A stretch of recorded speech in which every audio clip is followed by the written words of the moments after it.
আমার যুবক ভাই, কষ্ট পাইবা, মরলে তো কষ্ট পাইবাই, দুনিয়া তো কষ্ট পাইবা, দুকে দুকে মরে যাবা, দুকে দুকে।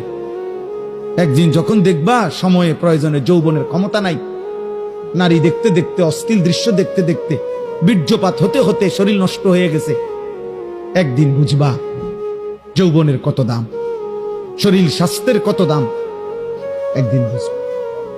যখন হার্বাল কোম্পানির ওষুধে ওষুধে ঘুরবা, কবিরাজি আর বনাজি ওষুধে ঘুরবা,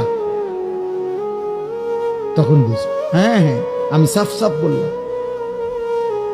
আল্লাহ বলছো ইয়াহফাজু ফুরুজাহুম, আমার বান্দা লজ্জাস্থান হেফাজত করো, লজ্জাস্থান হেফাজত করো। তুমি মুমিন, তুমি জিনা করো না, তুমি ব্যভিচার করো না,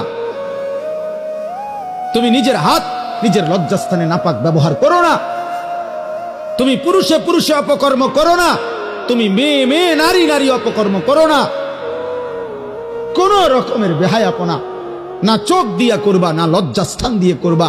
আল্লাহ বলেন যালিকা আজকা লাহুম। এই এবার শেষ কথা হলো, আল্লাহ বলেন বান্দা আমি ওয়াদা দিলাম, চোখ যদি গুনাহ থেকে বাঁচাও, লজ্জাস্থান যদি বাঁচাও, এই দুই জিনিস বাঁচাইলে আমি আল্লাহ ওয়াদা দিলাম, আমি আল্লাহ তোমার অন্তরটা পুরাটা 100 পবিত্র করে দেব।